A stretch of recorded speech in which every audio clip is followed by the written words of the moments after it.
Alright guys, there's the combine with the corn head on it sitting in the shed.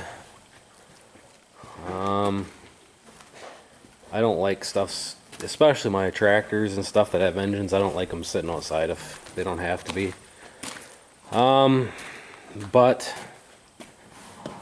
anyways, this box is full. I put the fan in it.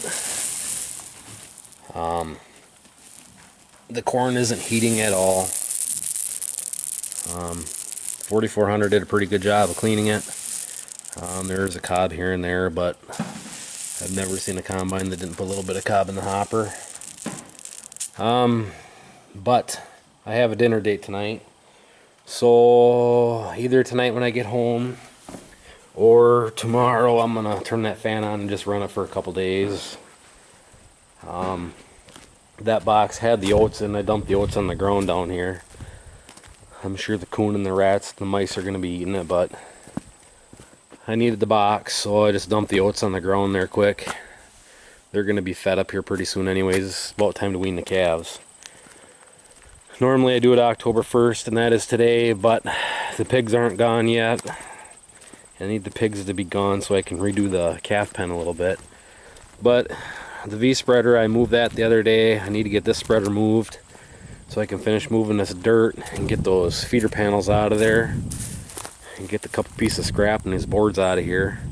I want to get this cleaned out all the way down and then get it measured for that new barn. And then I might start setting posts so I can start getting it graded out. I might talk to the guys and see about getting shale hauled in here. I'd like to dig it down and then put a foot or two of shale in the bottom, get it all packed nice and let it sit for a while. And then I'll pour cement over top of the shale. I don't want to just pour the cement right on top of the sand because I have gophers around here, and they like to burrow underneath through the sand, and if I have shale they won't dig through it, so there's less chance of them digging underneath my concrete and creating voids underneath there and have it crack easier. But when I build this shed, I'm hoping this fall would be nice to put all the posts in, but the problem is, depending on how it all comes out, there might be a way to get in here to feed this winter, but I'm figuring the shed's going to come from that post right here. That's 36-foot post. I'm going to come out and then go down. It's going to be like 156 feet long, I believe.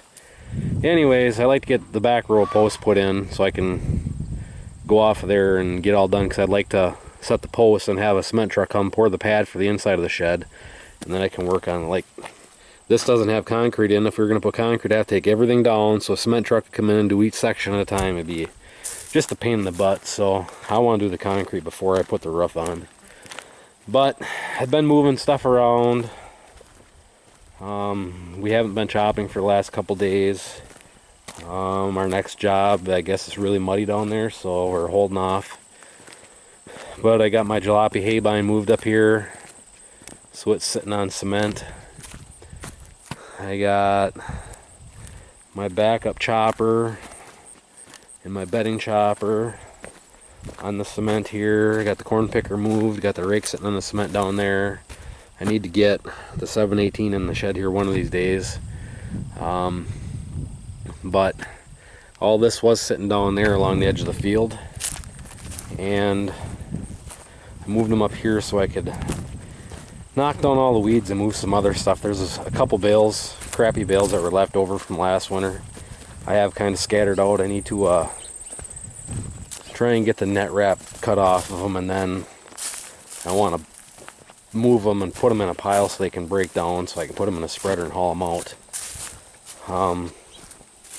Yeah, I moved the V-spreader down here so when my buddy comes to start hauling scrap, he can do whatever he wants just to get it the hell out of here. But you can see this row of posts. I need to put a new corner post in up here. I need to put a new corner post in down there, and then replace some of the T-posts that disappeared. But I want to get this cleaned up so I can farm back as close to the driveway as possible. I need to do some work on the water run down and through here, and then this might be corn next year, so I'd like to get this cleaned up so I can get right over to the fence. Or who knows, I might just pull these posts out and leave this wooden post. But just trying to clean this area up a little bit. I got the equipment moved out of there. I moved the rake over to this side, and there's shit and stuff piled up here on the back side of that cement. But that's kind of what's going on down here. And I was gonna cut this hay the other day, and the hay bind keeps breaking, so I got fed up with it, and I have a new mower coming. I am not going to say what it is. Once it shows up, I will make a video of it. And I have this 10 acres I want to cut, and there's around 10 acres over on the rental ground.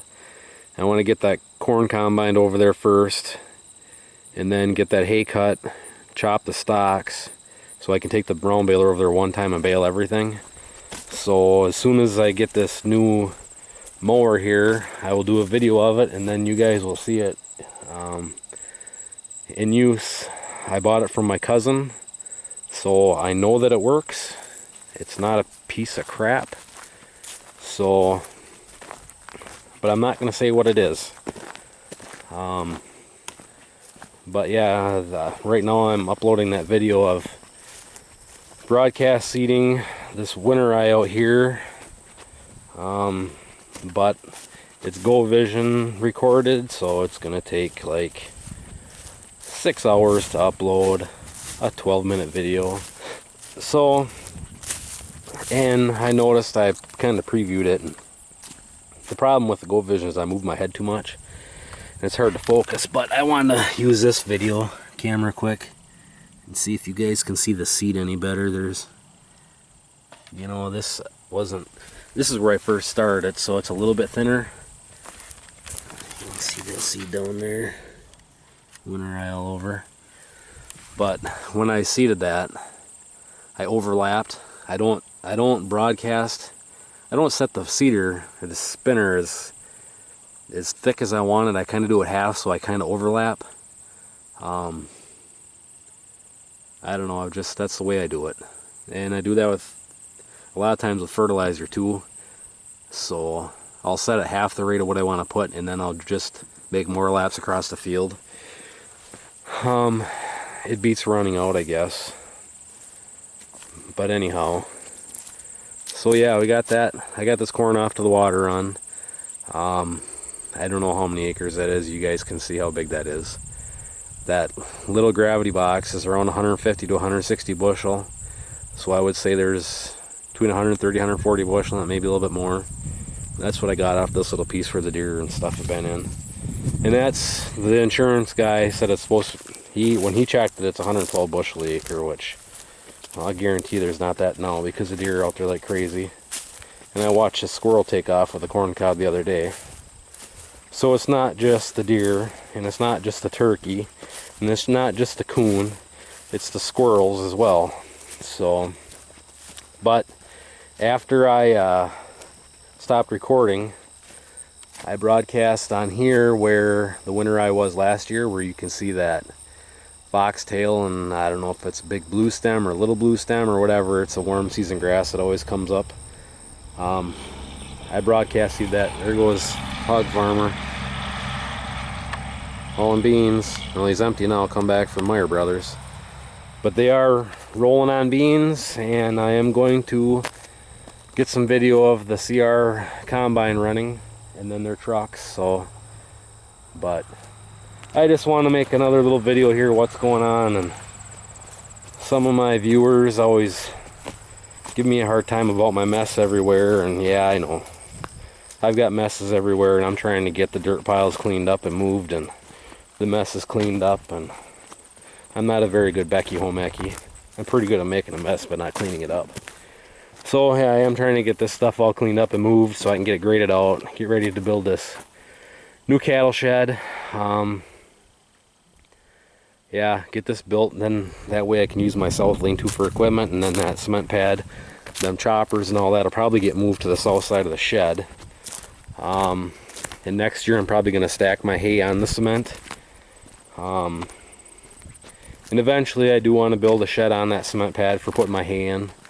But I need a cattle shed, or a bigger cattle shed first, so that'll come first, and then I'll build a hay shed down here and use a tongue and groove on the south wall of the hay shed so I can put corn silage on the one side. And I don't know what I'm going to do on this side yet, if I'm going to get some precast cement walls or what I'm going to do. I'm going to call down to Weiser Concrete and get a price on it. And who knows, if it's not a terrible price, I might just get both and then just butt the other side up to the posts. I don't think they have bunker walls. Well, they might have bunker walls that are high enough that I could use them instead of a row of posts.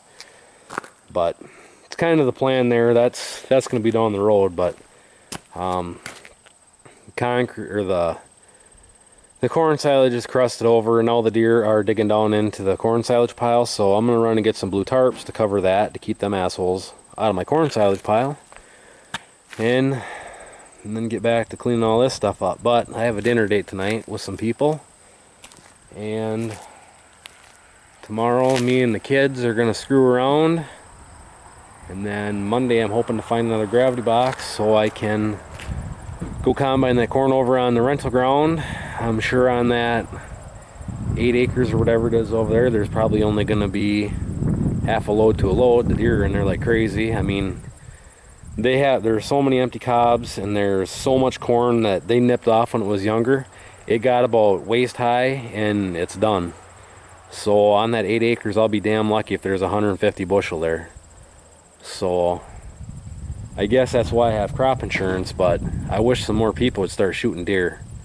I have all these neighbors that, big time deer hunters, they sit in the woods for months on end, but they won't shoot a deer because it doesn't have a big enough rack on it. That irritates me. But then they get mad and think I'm a terrible person because I shoot 6 deer for my freezer. But they don't understand how expensive them deer are. So anyways, guys, that's what's going on. So stay tuned for that new piece of equipment that's coming. We're trying to figure out a way to get it here. That's all I'm gonna say right now. Yeah, and combining videos are coming, so catch you guys in the next one.